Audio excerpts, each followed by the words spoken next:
Shalom, and once again we're coming to you from Mevaser at Zion, remembering timeless secrets. Some of the things the Lord taught us over the years, and we're talking about revival in the Philippines.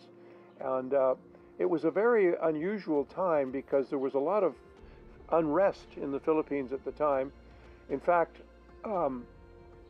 we had, as we said in the previous sequence, gotten a vision, get the people together. We wanted to take the Holy Spirit to the people, and we were committed to getting the infilling of the Holy Spirit to Catholic priests and nuns and to university presidents and university professors, etc., etc. Now, how do we do that? So we felt we should have a celebration in the major stadium of Manila. And so by faith, and we had no money, we were very, very operating on a very low budget, but we felt to hire this very big stadium because, you know, the people would come and we'd take an offering and be able to pay for it. But right? we were operating on no budget. No budget. But what's important, Jay, at this time is the political atmosphere in True. Manila. True. That communism was on the rise. People were being shot in the streets. And guns had to be collected.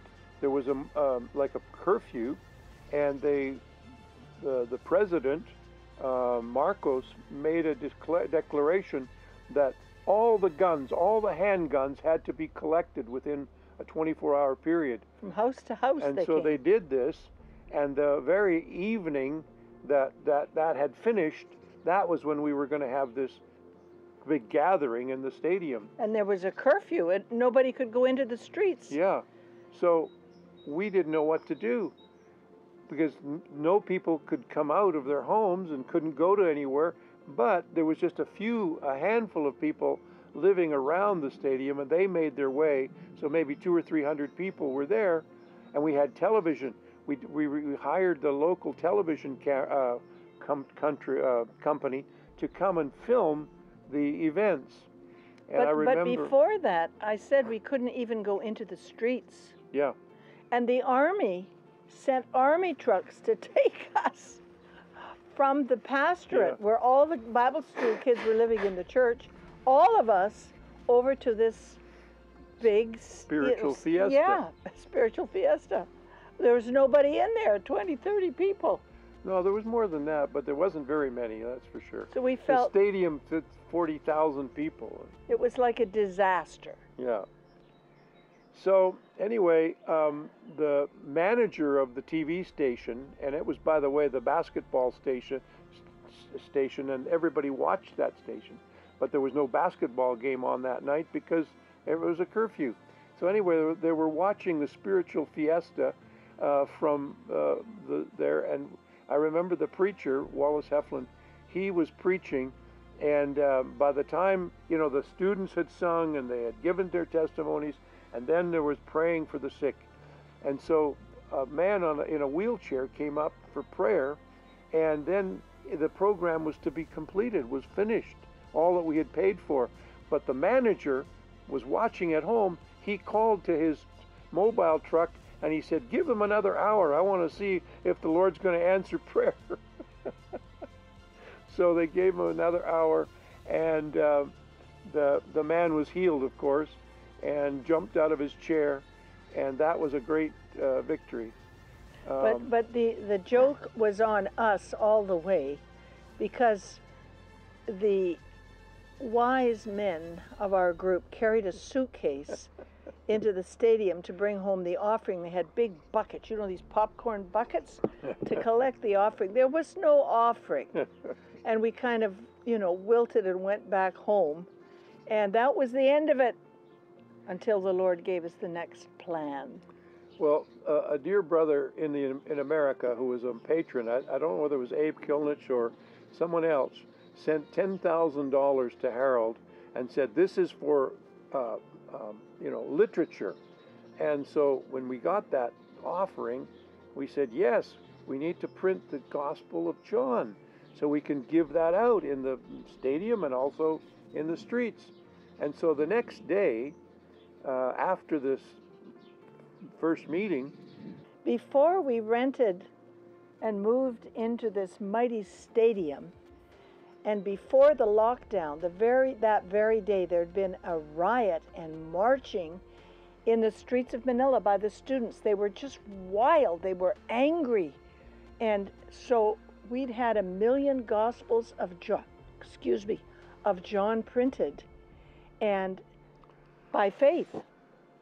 Didn't quite know how we were going to pay for it, which we were able to do at the last minute because of someone's mercy to us, and filled up our pickup truck and our Land Rover and went down.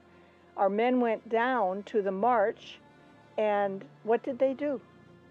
Well, they set up their truck right at the intersections where the students were marching by, and they just, as they came by, they just, a dozen of us just handed out Gospels, one after the other.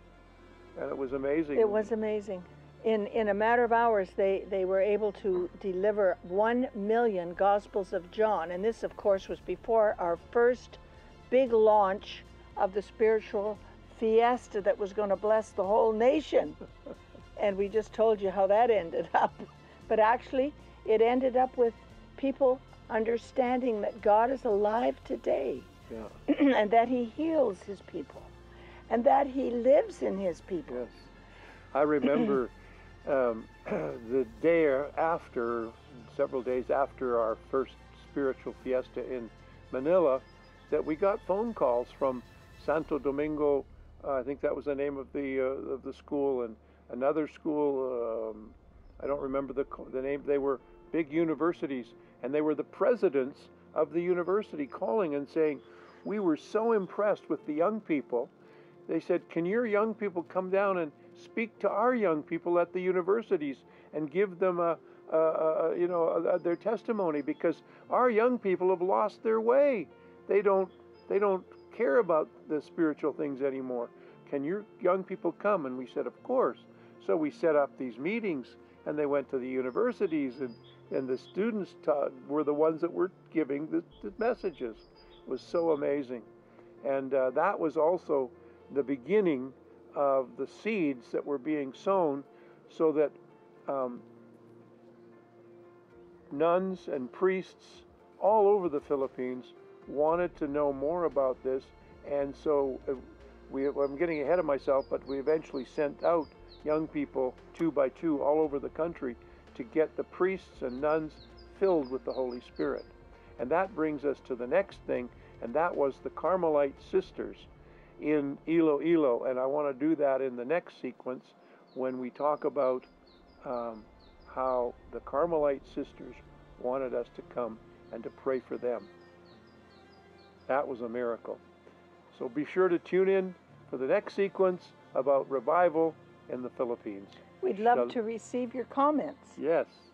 Be sure to subscribe to our channel, and we look forward to hearing from you. And don't forget to hit the like button. Thanks very much. God bless you from Mevaseret Zion, announcing the good news from Zion.